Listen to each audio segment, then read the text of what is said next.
Bismillahirrahmanirrahim. Assalamualaikum warahmatullahi wabarakatuh. Pemirsa Layak TV, ayahanda dan bunda di mana saja berada. Alhamdulillah, kita masih diberi kesempatan oleh Allah untuk melanjutkan pembahasan mengenai konvensi hak anak. Kali ini masih tetap di klaster 8 perlindungan khusus. Khususnya kita akan membicarakan tentang perlindungan anak dari pekerjaan terburuk. Informasi detailnya ayahanda dan bunda dapat membaca di pasal 32 Konvensi Hak Anak. Saya sertakan di bawah. Ayahanda dan bunda, kenapa anak-anak ini harus terlindungi dari pekerjaan-pekerjaan terburuk? Memangnya ada? Ini perlu kita catat bersama-sama.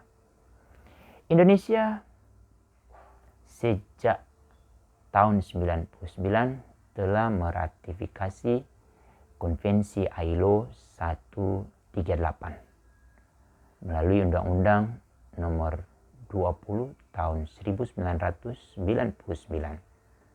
tentang batas usia minimum pekerja anak. Yang kedua, pemerintah Indonesia juga meratifikasi Konvensi ILO 182 yang diundangkan melalui Undang-Undang Nomor 1 tahun 2000 tentang penghapusan bentuk-bentuk pekerjaan terburuk bagi anak. Kedua konvensi ini yang kemudian diakomodasi sebagian di Undang-Undang Nomor 13 tahun 2003 tentang ketenaga kerjaan. Di sana sudah jelas anak-anak itu harus terlindungi dari pekerjaan-pekerjaan terburuk. Sering banyak muncul pertanyaan, apakah anak itu tidak boleh membantu ayahnya untuk bekerja? Ada catatan di undang-undang. Anak-anak yang berada di usia di atas 15 tahun, mereka dimungkinkan untuk membantu kedua orang tua untuk bekerja. Tetapi dengan catatan. Pertama, pekerjaan itu tidak boleh lebih dari 4 jam. Catat, tidak boleh lebih dari 4 jam. Kedua, harus dipastikan anak itu terakses ke layanan kesehatan. Pastikan anak terakses ke layanan kesehatan. Ketiga, pastikan anak itu terakses kepada layanan pendidikan, bermain, keterampilan, dan yang paling penting, anak itu terlindungi dari pekerjaan-pekerjaan yang berbahaya, pekerjaan-pekerjaan yang merendahkan martabat mereka, pekerjaan-pekerjaan yang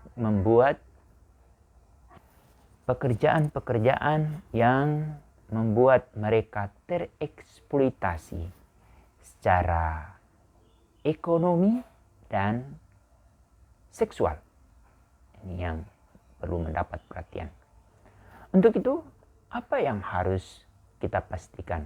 Untuk itu ayahanda dan bunda, agar anak kita terlindungi dari pekerjaan-pekerjaan terburuk bagi anak ini. Pastikan, niatkan sejak dari awal proses kita mengikatkan diri melalui lembaga perkawinan. Kita memastikan tujuan kita untuk mendapat keturunan itu menjadi keturunan yang berkualitas, soleh, soleha, dan bermanfaat bagi masyarakat dan menjadi aset bangsa. Begitu, pastikan anak-anak kita itu yang utamanya itu mereka dikembangkan diri mereka melalui lembaga-lembaga pendidikan, lalu kemudian lembaga kesehatan. Tidak ada sekarang alasan tidak bisa menyekolahkan anak. Pemerintah melalui pemerintah pusat, provinsi, dan kabupaten kota sudah banyak menyediakan fasilitas-fasilitas itu. Tinggal yang tidak ada itu dari orang tua sendiri untuk berjuang untuk memastikan anaknya itu lebih baik dari dirinya. Kalau kita hanya sampai SMA, kalau bisa keluar dari anak kita itu atau dari rumah kita, dia menjadi seorang sarjana yang kemudian kembali ke kampungnya untuk mengembangkan dirinya menjadi daerah yang berkualitas. Kemudian ini yang juga harus dipastikan oleh ayahanda dan bunda. Anak-anak kita supaya dia menjadi individu yang berkembang, tumbuh dan berkembang secara kualitas, jaminan kesehatannya harus kita pastikan. Sekarang juga tidak ada alasan bagi kita, anak-anak kita tidak berkembang dengan sehat. Banyak program dari pemerintah untuk BPJS itu ditanggung bagi yang tidak memiliki kemampuan untuk membayar. Tapi kalau bisa kita upayakan, kita yang harus membayarkannya. Tapi saat sekarang anak-anak kita mendapatkan jaminan itu, kemudian ada beberapa yang mengalami keterbatasan untuk memenuhi makan. Ada bantuan yang dikelola oleh Kementerian Sosial, kita manfaatkan. Untuk apa? Negara ini bertujuan untuk itu agar anak-anak ini terpenuhi hak-haknya. Tinggal dari ayahanda dan bunda. Bagaimana kita memastikan mereka ini mendapatkan akses pendidikan dan akses kesehatan. Lalu ada juga sekarang berkembang program-program terkait untuk anak-anak remaja. Kita pastikan itu kita beri akses kepada, sehingga anak kita itu dia tidak terpengaruh oleh bujuk rayu dari para pencari pekerja untuk bekerja ke luar daerah yang tidak didukung oleh kemampuan diri anak. Untuk itu kita harus pastikan anak-anak kita baru bisa atau diberi kesempatan untuk bekerja keluar dari daerah kita itu kalau dia sudah berusia di atas 18 tahun. Dia otomatis sudah lulus SMA atau SMK. Kalau ada kesempatan, dia akan melanjutkan ke perguruan tinggi, baik yang berbasis penelitian atau ke vokasi. Ini ayahanda dan bunda terkait dengan perlindungan anak dari bentuk-bentuk pekerjaan terburuk anak itu. Jangan pernah ada niat dalam diri kita untuk mengeksploitasi anak-anak kita dengan berbagai alasan. Tidak ada dukungan dana, tidak ada dukungan lain-lain. Tinggal bagaimana kita harus ambil bagian untuk berinisiatif datang ke kementerian atau ke dinas sosial atau ke dinas ketenagakerjaan. Jangan terpaku atau berdiam diri. Yang menentukan diri kita itu hanya kita dan Allah. Tapi kalau kita tidak ada inisiatif dan upaya, itu sama saja kita akan dituntut di kemudian hari. Sudah kamu apakan anak ini? Untuk itu, hindarkan anak-anak kita dari bentuk-bentuk pekerjaan terburuk anak. banyak lembaga-lembaga yang bergerak di bidang itu.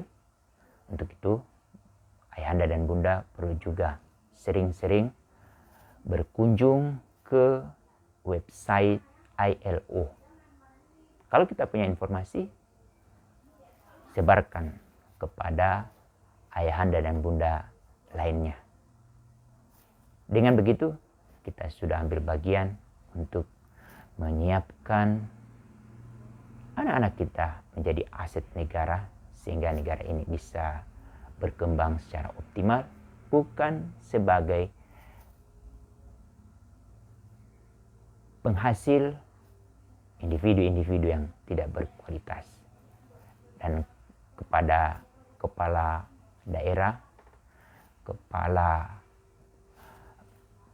negara, bantulah rakyat untuk mendapatkan akses ini.